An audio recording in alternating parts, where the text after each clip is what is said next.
This is the Good Government Show. Local government is really cool. And in local government, you can evaluate a situation, understand the factors that contribute to that situation, and then address them, and hopefully see the results of the interventions that you make, and then iterate from there, all in a very short space of time. The Lehigh Valley is the region that we operate in, and it's 62 different municipalities within 2 counties. And each of those municipalities can kind of do whatever the hell they want. We have 440 miles of streets in Allentown. Your block is important to me, but it is also important to me that we serve the needs of every other block in the city. They were just so excited to see that, hey, mayors get parking tickets and they pay them. And they're just like, they are held to the same standards that everybody else is.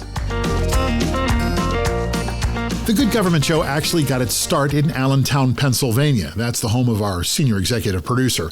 So when we met Mayor Matt Turek at the Conference of Mayors, naturally we had to sit down and talk to him. Welcome to the Good Government Show. I'm Dave Martin.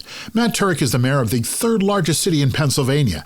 Allentown is behind only Philadelphia with a population of 1.5 million and Pittsburgh's over 300,000 residents.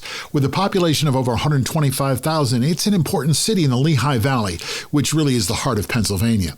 That area is experiencing rapid growth, and we talked about how he manages that. We discussed how decisions made in the past affect some of the changes taking place now. And we talked baseball. The local Iron Pigs are a AAA Phillies team, and their baseball stadium is a great place to catch a game. We recorded this last summer. At the time, Allentown City Hall was embroiled in, I guess, what you'd say a kind of a small scandal. One worker filed a complaint against the city. We discussed how a mayor manages through something like that. Well, here's an update. That woman who made that charge, well, eventually she was charged with filing a false report. Mayor Turek says one of the best aspects of local government is you get to see results, and sometimes quickly. So coming up, Allentown, Pennsylvania Mayor Matt Turek. AI isn't the future of government, it's happening now. Let Polimorphic power your government with AI like other agencies are already doing. Polimorphic helps you power resident-first service to streamline requests while reducing staff workloads and speeding up how your citizens get answers. It's a secure system that's built for government. You'll see immediate results with more informed citizens. Want to see how AI can help you power a service-first government? Visit polymorphic.com. That's polymorphic.com. County government affects more people than any other form of government. That's why we like talking to so many representatives of county government here on the Good Government Show. They are the voice of public service. The National Association of Counties, or NACO, supports all 3,069 counties across the USA. This year, their annual conference is in Philadelphia in July. Plan to attend the conference and join them in their efforts to bring good government to America's counties. Check out the details at naco.org. That's naco.org. Welcome to the Good Government Show. I'm happy to have with me Allentown, Pennsylvania Mayor Matt Turek. Welcome to the show. Thank you so much. Muchísimas gracias. De nada. And the reason why you're here is because we are the Good Government Show is owned by Valley Park Productions, and one of our partners in Valley Park Productions is Jim Ludlow of Allentown, Pennsylvania, and I would be remiss if we didn't sit down and talk. Absolutely. Well, and the reason why we're here is we're at the U.S. Conference of Mayors. Correct. Yes, we are at the Conference of Mayors, and I ran into you, and I said, well, I got to talk to you. Now, I have been a visitor to Allentown many, many times, always to Jim's offices, our offices, actually. I know that Allentown is, and that region of Pennsylvania is growing. Mm-hmm. Huge development. How do you manage that so that you have smart growth? That's a good question. So you're the mayor. You have to know. I would say candidly that it hasn't always been managed that well over the past few decades. I think that the region has made efforts. As you might not know, the Lehigh Valley is the region that we operate in, and that's 62 different municipalities within 2 counties. And each of those municipalities can kind of do whatever the hell they want. So the amount of coordination happens through a municipal planning organization, which does a pretty good job at trying to herd all those cats, but everybody gets to make their own decisions. And so the work that we do in the city of Allentown, we control our own fate within our 18 square miles. But even that work, the field of planning has changed over the years, and it's gotten better in a lot of ways. But you live with the mistakes of the past. So a lot of what we do is accommodating growth, trying to be smart about how we grow into the future in collaboration with partners. Now, let's talk sports. That was quick. It was. I have my Iron Pigs hat up in my room, actually. Cool. And you've got a hockey team and a basketball team. It's a sports town. So it's very much a sports town. Particularly, so we're the home of the Philadelphia Phillies minor league AAA affiliate, the Lehigh Valley Iron Pigs. They're awesome. They got a beautiful stadium. One of the best in. We had a company out last year. It's very cool. Yeah. Coca-Cola Stadium is awesome, and it's in the city of Allentown, pride of the East Side. We are also the AHL home of the Philadelphia Flyers affiliate, the Lehigh Valley Phantoms, which is right in downtown Allentown, right in a beautiful arena. But I think the heart and soul of sports in Allentown is it's high school sports. That's where our basketball action is. So we hosted our Juneteenth Classic last weekend with a huge number of high school athletes coming to play basketball in one of our parks in our Cedar Beach Park, which is the parks are the jewel of in the crown of the city of Allentown. So that level of activity. So it's high school basketball and high school wrestling is huge in Allentown. Yes. But I think the other one that I think maybe isn't often considered for its, or the region isn't considered for its sports background is cycling and running. So Rodale was a publisher that published Runner's World magazine and Bicycling magazine. They were founded and headquartered in the Lehigh Valley. So we have this huge bicycling and running culture there too. So it's a pro sports town, it's a amateur sports town, and it's a sporting town. And it used to be, this was the heart of steel country. It's still the heart of the country. Yes, it was, but steel country. Bethlehem Steel was, your next door neighbor. Yeah, they were, and the Bethlehem Steel campus. One of the cool things about when you to flip it back to growth and planning and economic activity, Bethlehem Steel is one of the country's largest brownfields that was redeveloped. Yes. And it's just a beautiful campus now. Have you seen a show at Steel Stacks? I have. I've seen shows at Steel Stacks. I've run half marathons. So Steel Stacks, if we could just explain. So where Bethlehem Steel was, they have converted it. I went there because the local public television station's there. Yep. But they've got a section of the works there that you can walk. They've got Steel Stacks as a performance space. There's other stuff. Performing arts opportunities or space there. It's the home of the National Museum of Industrial History. But the other big piece, most people only see the Steel Stacks and the performing arts stuff. The extension of the Bethlehem Steel redevelopment includes a ton of office park, a ton of industrial sites that host distribution centers and create a ton of jobs for people in the Lehigh Valley. So it's it's neat. So it's the heart of the former industrial economy in the Lehigh Valley, but it's also kind of the heart and soul of the future of the Lehigh Valley. So since we're on Bethlehem Steel, Billy Joel wrote a song called Allentown. He sure did. Did that help or hurt? That's a good question. Yes. The answer is yes. It's fascinating. I did an interview with our local NPR affiliate where my team actually, we pulled out the piano and we sang Allentown in the mayor's office. And as I was singing along, I don't know how many people are familiar with the song, but it talks about people, waiting to watch the factories shut down, and the Billy Joel says it's getting mighty hard to stay, and it's so discordant. That was written in 1982. Yeah. That was 40 years ago. It doesn't make sense anymore because it's not a question of getting hard to stay. It's like people, it's hard to leave. It is really attracting a lot of people. And as a result of that, and we talked a little bit about it to the start, is the tremendous growth in the region. I understand that you've done a lot of work renovating the waterfront. Yeah, so the waterfront is part of our neighborhood improvement zone. This is Lehigh River. Yep, exactly. So we've seen... and it's cleaner.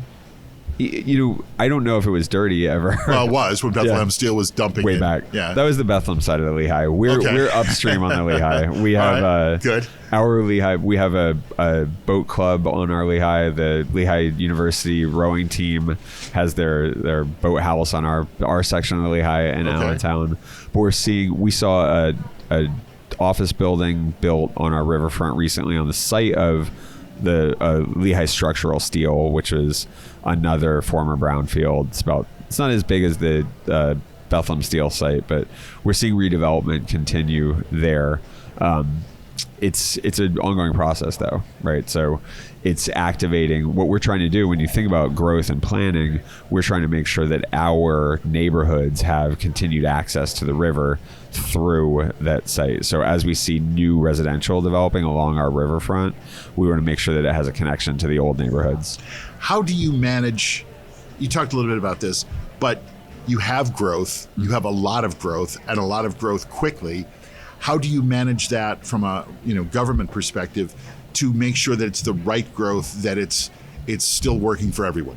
I think you invest in your planning departments. I think you make sure that the neighborhoods are considered as you consider these development plans. You make sure that your zoning is protecting the form of the city while allowing for additional housing units to be built and additional density. You navigate a conversation with, I think one of the things that we haven't mentioned, maybe we'll get to in a second, but Allentown has changed in a lot of ways, but probably most significantly, 50 years ago, Allentown was a city of about 109,000 people who had a long history of living in Allentown and was 98.2% white. Allentown today is a majority Latino city. I'm the first Latino mayor of the city of Allentown. A lot of that change happened just over the past 20 years. So the city is changing a lot. There are people who are mostly new arrivals to the city of Allentown, whether it's through the Bronx or through San Juan, Puerto Rico, or coming more recently from a place like Venezuela or Haiti. The city's changed a ton, and making sure that the new city is respectful of the older city, but also the older city can welcome new arrivals, has been one of the really interesting things about leading in Allentown. So when you go back to the growth, it is making sure that there's a healthy dialogue, that there's healthy conversation between stakeholders. Well, that sounds like good government. We try. I understand you got a parking ticket recently. Yes, I did. What happened? I read a little bit about this. What happened? There seemed to be a lot of discussion and fallout from that. It was amazing. So I got a parking ticket for... Did you deserve it? Yes. Okay. We do opposite side street cleaning in Allentown. Welcome to Brooklyn. Yep. We do, and our parking authority helps out. They follow along, and I left my car on the wrong side of the street at the street sweeping time, and I got a $20 parking ticket. I went and paid it at the window, and I documented it on social media. I said, hey, mayors get and pay parking tickets. Yes. And I showed the amazing customer service representative where I paid my ticket. And talked about why it's important for us to do parking regulations to promote, safe streets.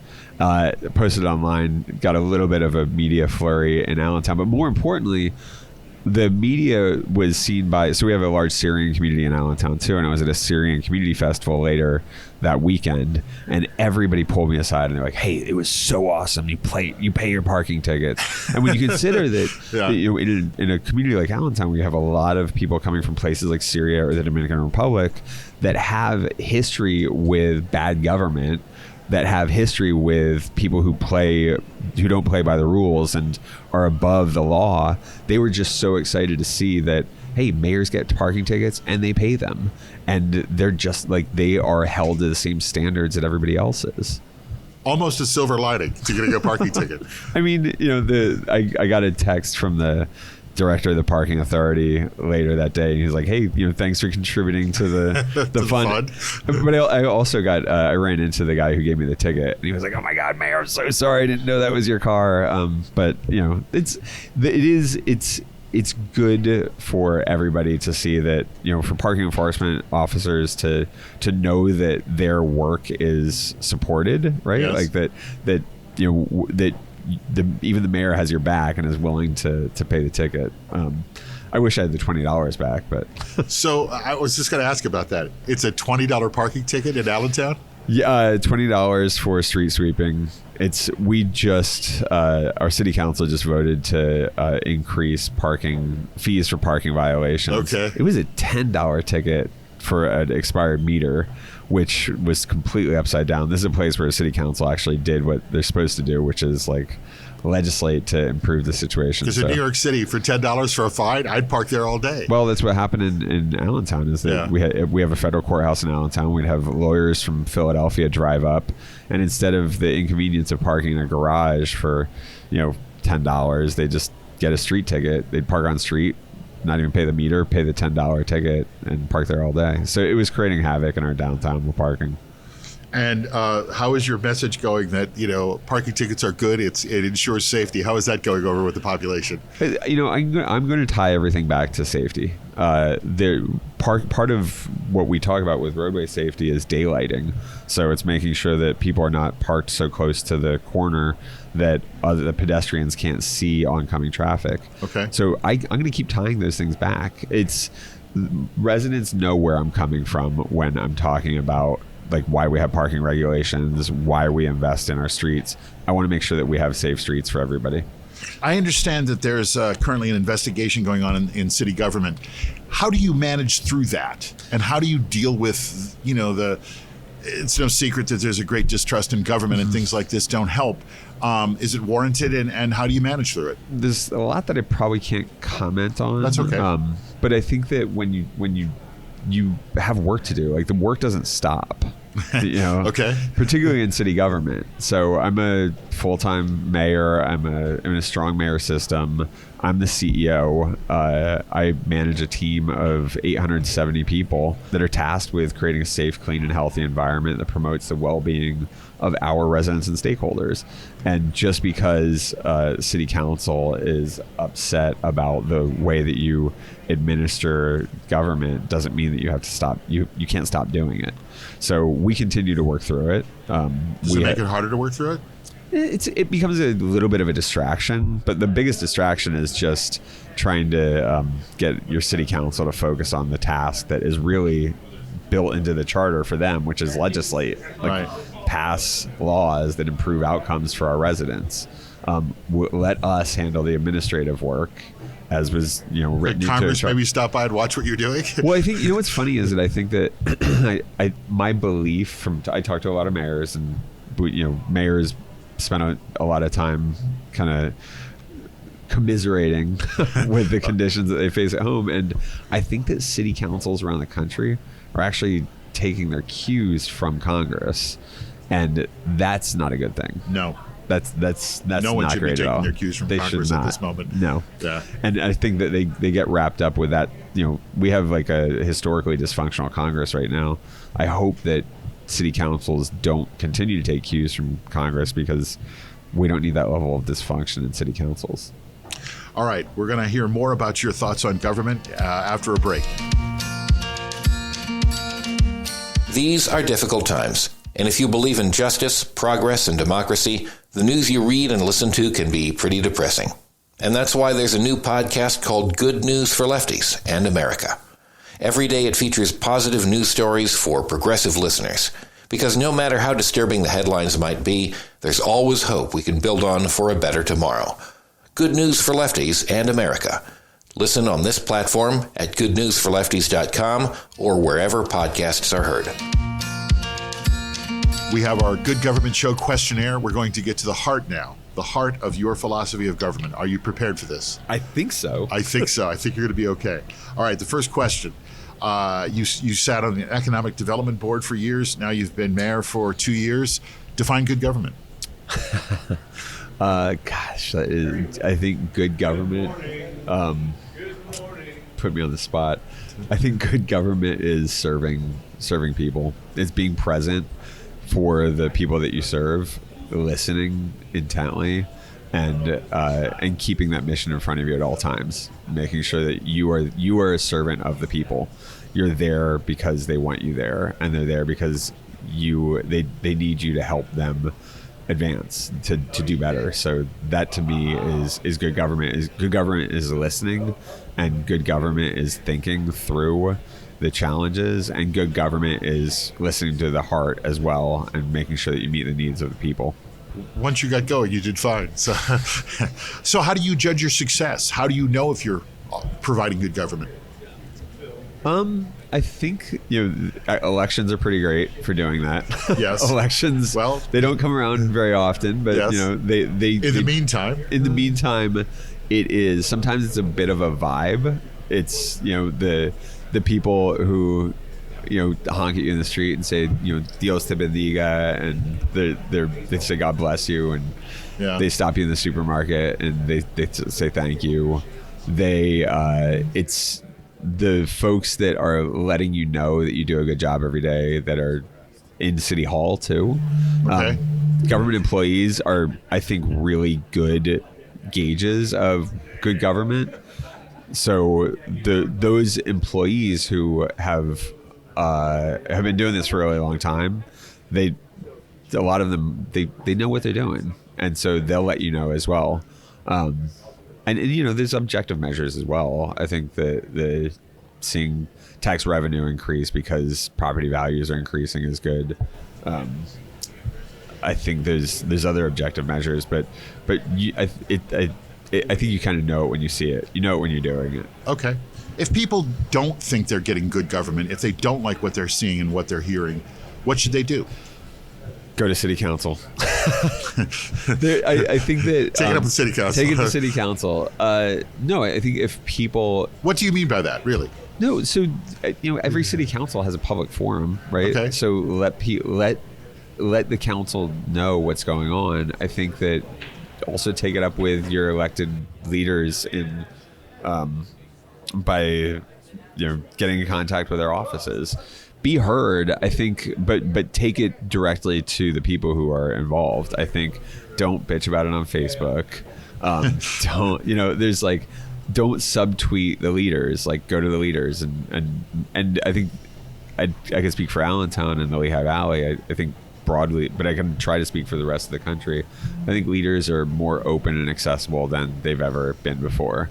But I think there's ways of doing it too, right? So take it directly to the leaders, but do it with kindness and respect, and do it with an awareness that the folks, like particularly mayors, are doing everything that they can to improve outcomes for the residents that they serve. And they're balancing a lot of stuff, right? that not everybody gets to see. Everybody knows like their particular issue on their particular street, and they often don't understand that this is, that once we have 440 miles of streets in Allentown, your block is important to me, but it is also important to me that we serve the needs of every other block in the city. And that is something that I ask people to consider, is that it's a big city and we're working to serve everyone's needs. What would you like people to know about government? That it's fun.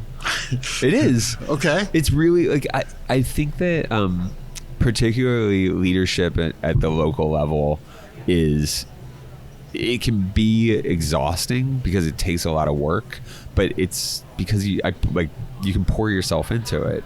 It is, there's a real connection between the work that you do and the outcomes. And I think that's really important. It's particular, and I can only speak at the local level. It's government, I think, sometimes gets squishy, and there's federal government, state government, but local government is really cool. And in local government, you can evaluate a situation, understand the factors that contribute to that situation, and then address them, and hopefully see the results of the interventions that you make, and then iterate from there, all in a very short space of time. You're working in an environment sometimes that has other factors that are beyond your control, that are controlled at the state or federal level, but you get to make a difference, and I think that's kind of cool. You are the first person who said local government is pretty cool. So thanks for that. So it's good to be a groundbreaker. So what's the best part of this cool job? The best part of the honestly, like the best part of the job is for me in Allentown, and it's somewhat conditioned on the situation that I face in the city, is engaging with residents, talking to and a particular type of resident, which is like fifth graders. Fifth graders are totally awesome. Like they're smart enough to ask really intelligent questions, but they're also not like beaten down enough to okay. to not have that hope, right? Do you remember any of the questions they asked you? They asked. So one of my favorite fifth grader questions was, if I could do anything for the school district, what would I do to improve outcomes at the school district? And your answer was? I said, if you're offering me a magic wand, I'll take it. But my answer to them was just make sure that they are never wanting for resources, Okay. that they have everything that they need. It is the particularly in a district like the city of Allentown. So I don't have control over my school district, but making sure that they get whatever they need to be successful, that they're not in facilities Okay. that are run down, et cetera. So that's the best part of the job is engaging with them in the classroom, but then also later on seeing them at the pool or in the street, and those young people saying, "That's my mayor." Okay. Right. That's really the best. What's the hardest part of the job you found? Hardest part of the job is probably the same. it's Talking to fifth graders. yeah, well, because it's trying to. I think the hardest part of the job is trying to have an honest conversation with our residents about the environment that we face, and that there are challenges that affect them in their daily lives that I can't affect, right? That I can't directly address, that will take multiple years of effort to improve. So whether it's housing or economic opportunity, I can't just snap my fingers and make it all better all immediately. What has surprised you the most about, taking on the mayor's job? You've only been at it for 2 years. The biggest surprise that I've had was I went into it thinking that it was really a cognitive exercise, and that it was really just engineering and trying to solve a problem. In 2 years I've realized that it's largely emotional work. That it is, because I think that you go in and you think that like I'm gonna fix this problem or that or whatever, and often it is just being asked to be present and listen as somebody's struggling with something, and they don't necessarily want you to fix it, but they want you to listen. Okay. And that means talking to a mother whose child has just been murdered and just being there for them, and they don't want you to fix everything immediately, but they just need you to be a good listener and somebody who can be there. I think that was the biggest surprise, is how much emotional work is involved. Well, you're a newsmaker in Allentown. Where do you get your news? What do you read? What do you check out? I do usually talking to people in the street. Okay. I think sometimes I What is it? The Morning Call is the local paper? the Morning Call is a paper. Yes. Okay. There's a paper. They're a paper. And there's local television. There's a local TV. There's a local digital media as well. I think that as a mayor, usually you hear about it before anybody else does. Okay. So when we're talking local news, I tend to sometimes, if you're the newsmaker, usually you can just, the story better than anybody else does. For national stuff, I go to a host of different sources, but. Okay. Who's your political hero? Who inspired you to run for office?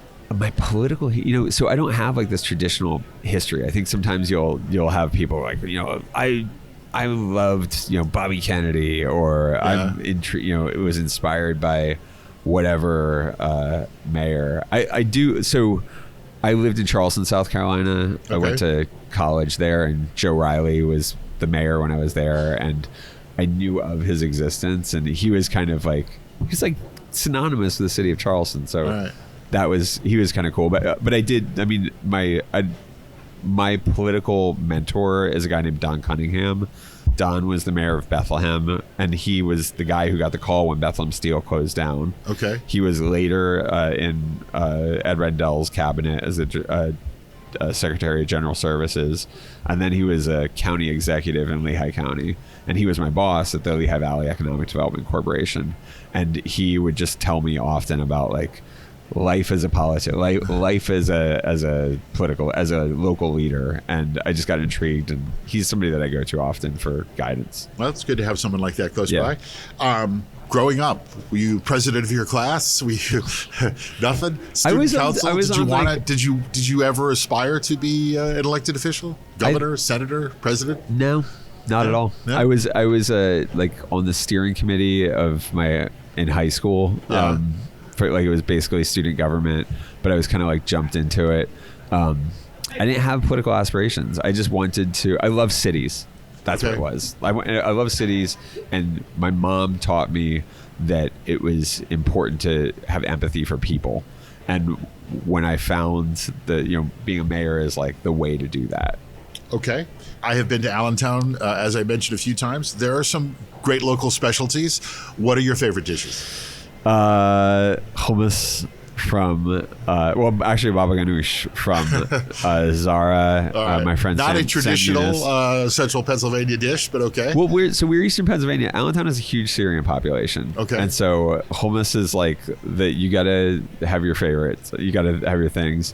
We're also we have a huge Puerto Rican and Dominican population, and all of our Latino restaurants are Dominican. So I'm like particularly fond of mofongo from great dish. El Típico. Yep. Great dish. But I'm a mayor, and I like my city hall. There's like a cheap, $2.25 pizza slice right around the corner from City Hall, and it's like, so that's where you run out half the time for lunch. That's it, man. I've got like 3 minutes, and my man Scott at Pizza Mart 2 is like that ends up being my favorite dish. I talked with County Executive Phil Armstrong of Lehigh County, and we had a long chat about Scrapple. Yep. Phil's a Scranton guy, so he's going to eat that Scrapple all day long. All right. You're 2 years in. Give me an example of something that you're really proud of that you've done, or tell me what you're going to do. What are your big plans?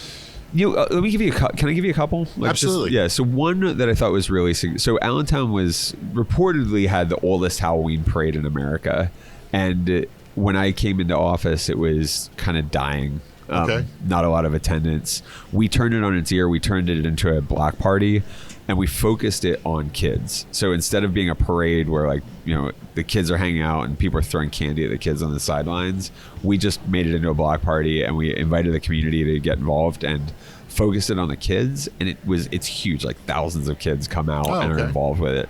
So that's one thing I was really proud of. Now that's a fun, good government project. Yeah. But one that I'm even more proud of is the work that we've done to do like tactical improvements to roadway safety. So just adding paint to some of the most dangerous streets in the city to slow traffic down. You're really leading into this parking ticket pro man thing. I feel like people have the right to move through cities safely, and I want to make sure that we can do that, and that means slowing traffic down, building a city that is scaled toward roadway users of all types, pedestrians, people who are rolling in wheelchairs, bicycles, and people who are driving. Well, Mayor Matt Turk of Allentown, thank you very much. When you return, if you run into Jim before I do, please pass along my hellos and let him know that I did a good job. I will happly do that. Thank you very much. Gracias. Yes. Mayor Turk, thanks for doing this. Thanks for coming. It was a pleasure talking to you. Hasta la próxima. Gracias. The Good Government Show is sponsored by Our. That's OUR for Our Community. Get involved. We hear that all the time from government leaders. Our co-brands with your government's name and logo. Your staff and the people you serve are connected and part of your community. From any device, your members provide reliable data and meaningful feedback. Ask a question like, do we want more parkland or better homeless services? More engaged conversations come through the Our app. Visit Ourco, that's OURCO.com, and book a demonstration. After you get done with this episode, hear more good government stories with our friends at How to Really Run a City. Former Mayors Kasim Reed of Atlanta and Michael Nutter of Philadelphia, and their co-host, journalist and author Larry Platt, talk with guests and other mayors about how to really get stuff done in cities around the nation. Check them out where you're listening now or through their nonprofit news site, thephiladelphiacitizen.org/podcasts. Local government is cool. Well, that's cool, but I know what he means. When you're the mayor of a city or anyone really involved in local government, you get to start programs, create projects, fix problems, and you get to see the results. A mayor gets to see the results that are sometimes right in their own neighborhood, and that's cool, and that's good government. I'm sure I'm headed to Allentown this summer, and I'm already looking forward to my next Iron Pigs game. Nothing like a summer night at the ballpark, a beer, a hot dog, or maybe even a scrapple sandwich. Okay, a pierogi bowl. Well, they're local specialties. See, I did get scrappled into another story out of Pennsylvania. Sorry to say I can't root for the Phillies, but I can get behind the Iron Pigs. So that's my conversation with Allentown Mayor Matt Turek. No scrapple from Mayor Matt, but good local food. Well, that's our show. Thanks for listening. And thanks for listening to another example of how government does work for all of us. Please like us and share us with your friends and review us right here where you're listening. And check out our website, goodgovernmentshow.com, for extras.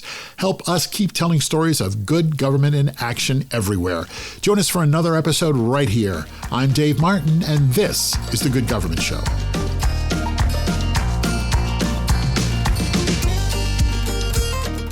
The Good Government Show is a Valley Park production. Jim Ludlow, Dave Martin, that's me, and David Snyder are the executive producers. Our show is edited and produced by Jason Stershic. Please subscribe, then share us, and like us and review us. That's the best way to make sure we're able to keep telling these stories of our government working for all of us. Then listen to the next episode of The Good Government Show.